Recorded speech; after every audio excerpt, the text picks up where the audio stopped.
Life has a way of throwing you curveballs, doesn't it? Here I am, Joan, with my life's chapters so neatly organized like my accounting books, and just like that, everything's tipped out of balance. I work with numbers because they make sense to me, add and subtract, debit and credit, nothing unexpected. But no amount of reconciliation prepares you for personal loss. My second husband, George, the man who filled our lives with laughter and warmth, was gone in the blink of an eye, leaving a void no number could quantify. Now, it's just me and my memories of him, and Ellie, my bright, 20-year-old stepdaughter who's currently tackling college. My own kid, Mike, he's a different story. Pulled together, sharp in a suit, practically a mirror image of me at that age, but with the added fire of youth. He married Sarah. Oh, she's a piece of work. You can read ambition all over her face, and not necessarily the good kind. They were both over the other day. Supposed to be helping me sort through George's stuff, God knows there's enough of it, but it was turning into more of a drag than help, especially when Sarah found the jewelry set. It was a real beauty, shiny stones, intricate gold work, the sort of thing that's been in George's family for ages. Ellie's birthright, by all accounts. Sarah, she zeroed in on that set like a hawk on a field mouse. Joan, oh my God, check this out. She squealed, as she flicked her phone out and started snapping pictures. Easy there, Sarah, I called out, a bit startled by her enthusiasm. She fluttered around, barely listening to me. Can I take this with me? Can I? Now, I've never been one to shuffle words around. No, Sarah, I said, firm but calm as the day is long. That's Ellie's. It's been promised to her. The change in Sarah's demeanor was instant. Like a switch had flipped. Her face twisted up, her eyes went cold. She didn't even pretend to keep up the sweet daughter-in-law act. Really, Joan? After all we've been doing for you? Her voice was sharp, like she was trying to cut something open. I didn't budge an inch. Yeah, really, I shot back. Not raising my voice, but making damn sure she could hear me loud and clear. Ellie's his daughter. It's her family's. End of. With a huff that could have blown the house down, she turned on her heel and marched out, not even bothering to slam the door. Good riddance, I thought. Mike, he just shrugged it off, raking a hand through his hair as if he had bigger things on his mind.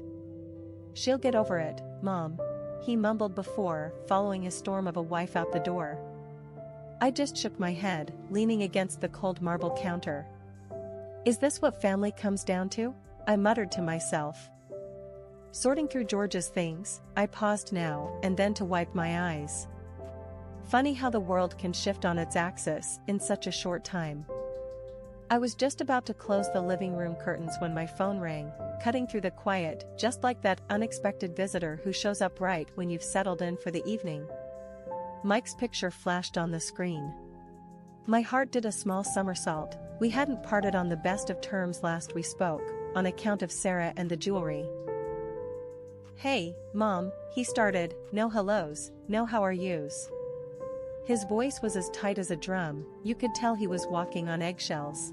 Sarah's pretty torn up about the whole, jewelry thing. I sighed, loud enough for him to hear. Mike, we talked about this already. That set belongs to Ellie. It's not just some trinket. He cut me off, quick as a whip.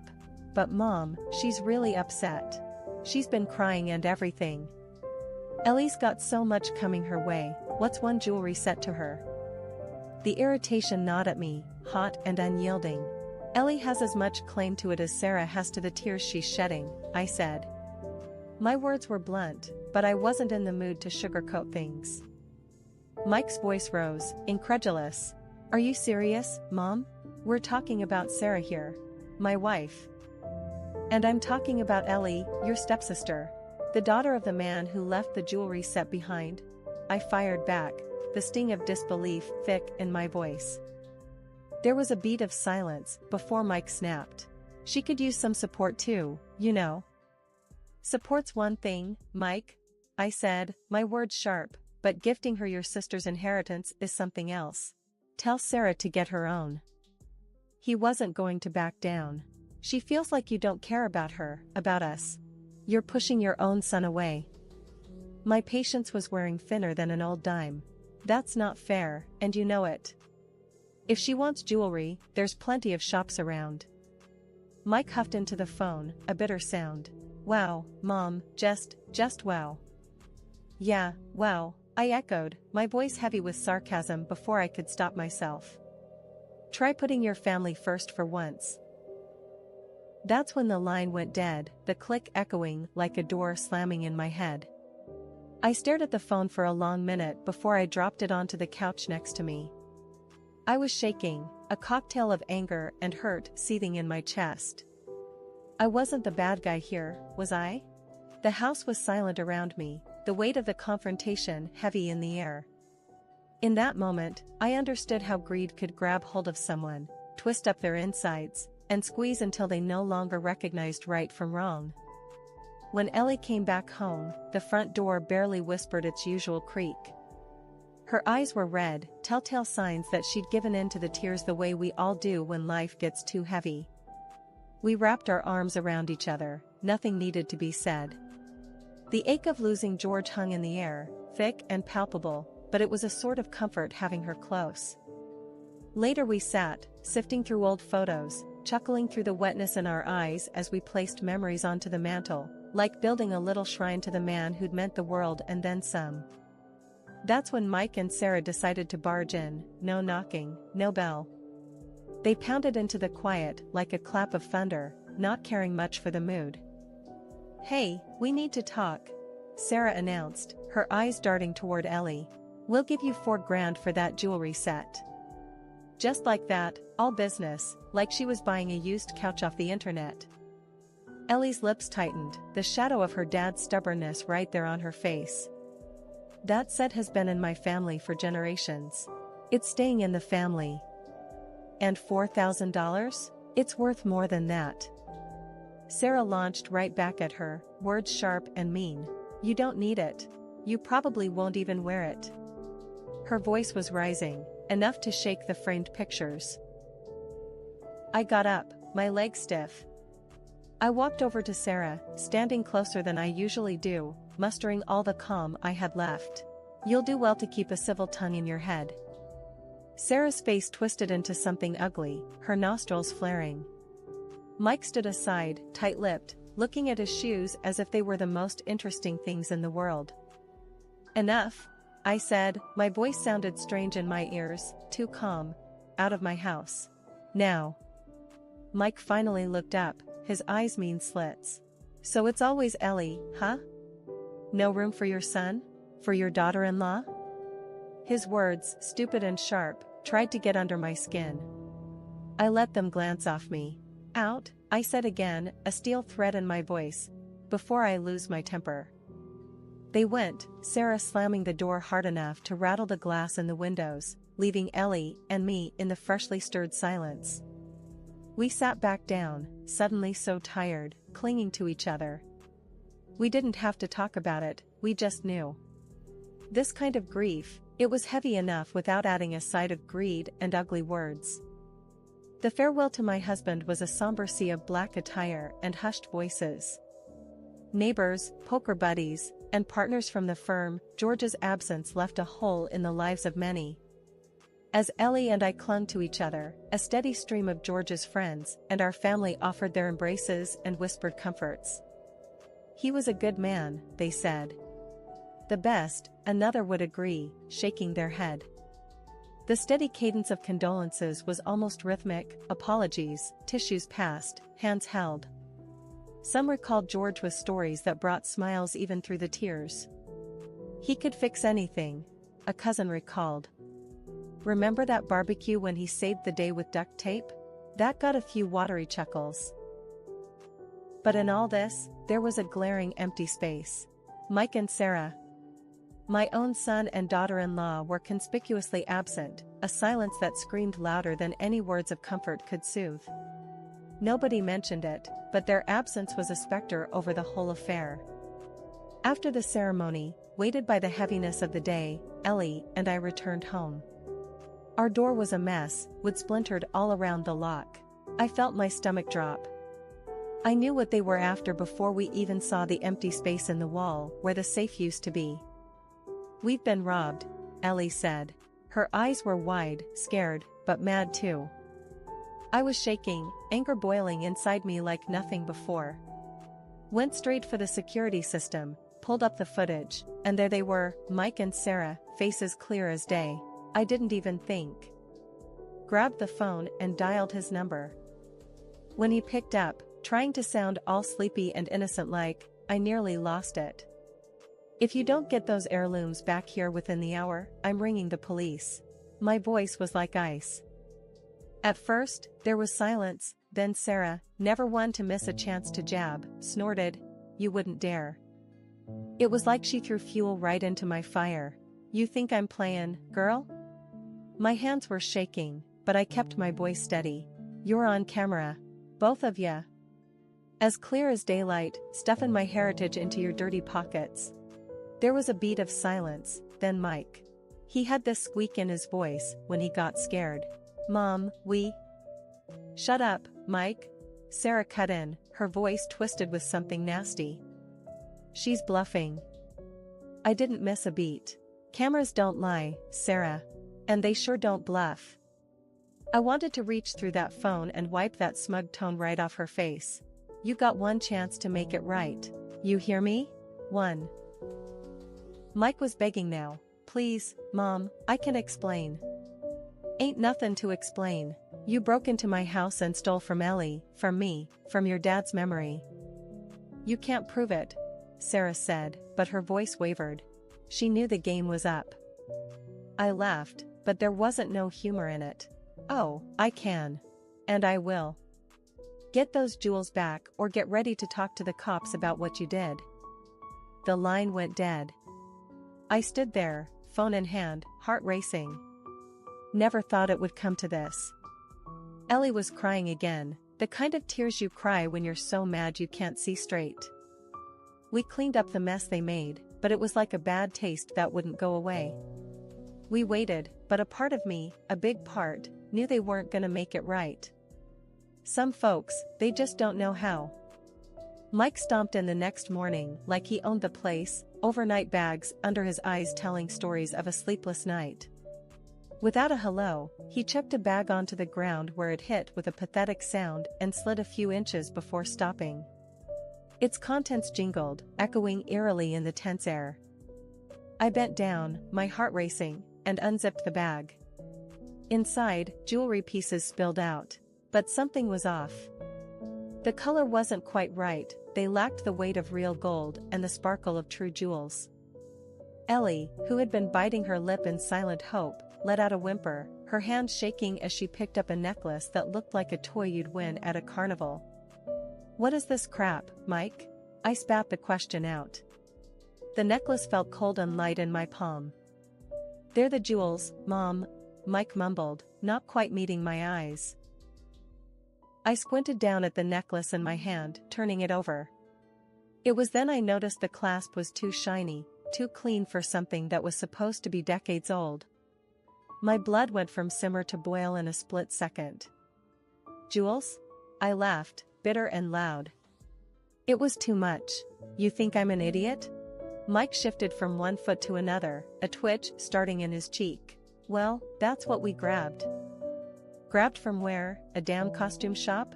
I threw the necklace back into the bag.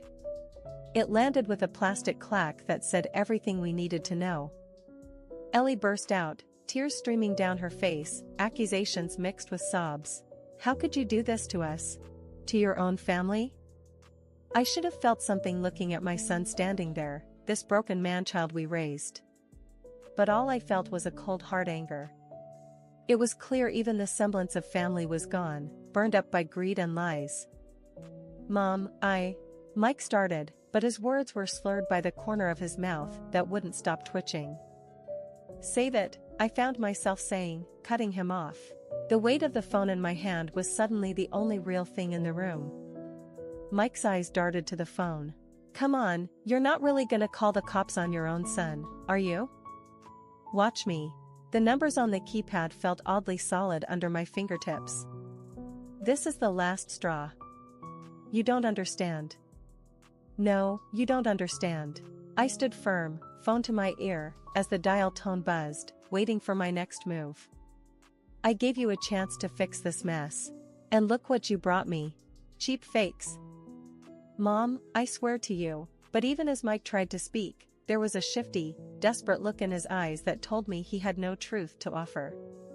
The ringing stopped, replaced by the operator's voice. 911, what is your emergency? I glanced at Ellie, her face streaked with tears, the fake jewels lying discarded between us, and back at Mike, who looked like a cornered animal. Yes, I said into the phone, my voice steady. I'd like to report a theft. I was standing in my kitchen, trying to make sense of the chaos the past hours had unleashed, when the call came in. It was brief. The cops had turned over Mike and Sarah's place and found what was missing, plus a little performance from Sarah for free. Pulling up to the station, I couldn't help the acid churning in my stomach. Walking in, the officer on duty nodded at me. We found your items, he said. No pleasantries, just down to business as usual. Sarah was in full drama mode when I saw her behind the glass, flaring up the second she spotted me. This is all your fault, Joan, she screamed, her face a twisted snarl of blame and mascara trails. Excuse me? I couldn't help my eyebrows shooting up. You two are the ones in hot water, not me. But you pushed him into it, she shrieked, hands gripping the bars, knuckles white. I shook my head. No, Sarah, you pushed. You screamed for diamonds and he jumped. Mike sat there, head hung low, not even a shadow of fight left in him. When our eyes met, he muttered, I just love her too much, all right? Love? I snorted.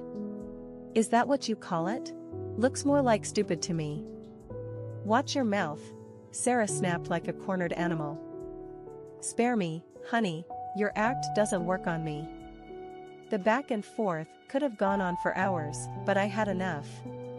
I needed answers. Why did you do it, Mike? Why'd you take from your stepsister? His voice was soft, resigned.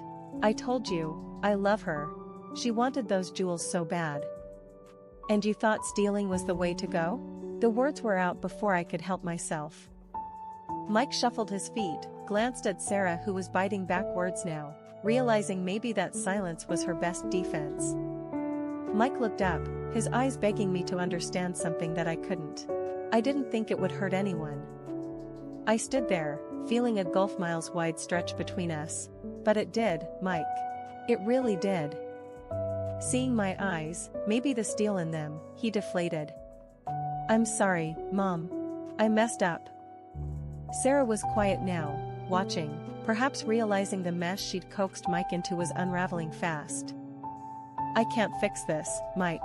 You're going to have to face the music on this one. I know, he said, and for a second he wasn't the man who had broken my trust, just the boy who used to call me Mom in that soft way that tugged at my heartstrings. I turned my back on both of them, Sarah's silent sobs and Mike's apologies fading as I walked out the station door. There was nothing left to say. The damage was done. It was out of my hands now, and in the arms of the law. As I sat there in the courtroom's stiff chair, my back aching from tension and the chill of justice about to be served, I had a sinking feeling. Mike and Sarah, dressed in their not quite I'm innocent but I'll try courthouse best, were out of options and out of favors. The judge had the kind of stern look you don't forget, not after you've been on the receiving end of it.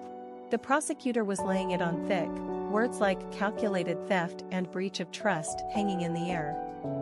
Mike and Sarah's lawyer did his song and dance, talking about how they were good people who just made a bad mistake. Folks who fell on hard times, he said. I caught Mike's eye. He was pale, looking like he'd gladly swap places with anyone in the room. The judge called for order, and the room hushed to a standstill. Then he laid it out. The evidence against you is conclusive. The trust you've broken is not something that this court takes lightly. Sarah was fidgeting, a jittery energy about her. Your Honor, we really didn't mean any. Silence in my courtroom. The judge's gavel came down like a thunderclap, snapping us all upright. Sarah clammed up, looking like she might burst. The jury didn't need long, guilty on all counts. When the sentences were read, I could barely hold it together. Mike got 3 years and Sarah 5, no chance of parole. As they led Mike away, he turned to me, his voice just above a whisper.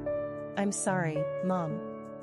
My heart was heavy, a mother's love wrestling with the cold hard need for justice. "You did this to yourself," I said, the words like lead on my tongue. Sarah tried to play tough, always the actress, but her voice shook as she spat. "This is your doing, Joan." I fixed her with a look my own mother would have been proud of. "No, Sarah. You too did this. And now you'll do the time." The courtroom buzzed with the shuffle of feet and soft murmurs of the crowd, but I sat still, letting the reality sink in. My own son, behind bars because he couldn't say no to his wife, and a daughter-in-law who would trade anything for a bit of sparkle, even her freedom. The hustle of people moving out didn't move me. I sat there until a friendly bailiff came over. "Ma'am, we need to clear the room." I nodded and got up, my legs stiff. "Yeah. I'm going." I didn't look back as I left the courthouse, the sky too bright for such a dark day.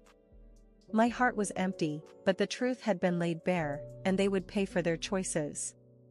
It was a hard lesson, but it was one they had to learn. The law had spoken, my conscience was clear, but the road ahead was nothing short of tough. It was over, at least for now. The rest was up to them. All right, so I had the jewels locked up tight in the safety box, the kind down at the bank with all those hefty doors and pin codes like something out of a spy film. They're collecting dust, and Ellie, probably better off for it. Ellie was flipping through one of those gossip mags, lounging on the sofa. Our moments were quiet now, soaking in the still of our gotta-get-by house, like 2 peas in a pod. And that's something. The phone rang, shattering our quiet little bubble. It was Mike calling from his concrete suite. "Mom, I'm sorry, all right? I was a fool," he said, voice echoing off those prison walls. "Sorry's only the start, kiddo. You've gotta make it right." I pressed the phone against my ear, feeling the warmth like it was his cheek. In the background, I could hear other prisoners, their calls, their yells. A whole chorus of mistakes. "I know, Mom. It's just hard." A hot sigh escaped me. Hard's just another word for life, boy. You get strong or you get gone. You make your choices. Silence chewed at the line for a second. "I hear ya," he finally said. Ellie caught my eye, and she mouthed, "He's still your kid." I nodded at her, a lump in my throat the size of a fist. "You work it out in there, Mike. You hear?" "Yeah, Mom, I will." We hung up and I felt the air weigh down on me. Ellie scooted closer, shoulder to shoulder. "He means it, Joan." I nodded again. "Hope's the last to die," I muttered. Turning in for the night, I felt the sack of worries loosen just a touch. Mike had messed up big time, but he had a good head on his shoulders when he used it. Ellie, well, she was tough as nails, even if she didn't always see it. The world didn't stop spinning for anybody, no matter how hard you fell. We'd pick ourselves up, dust off, and start the climb again, because that's what you did. That's what we'd always do. And it didn't matter how fancy your words were, actions, they spoke the loudest. Ellie's steady breathing from her room was the night's comfortable soundtrack as I settled into bed. Yes, life was a mess, tangled and raw. But we were still kicking. And tomorrow, we'd kick even harder.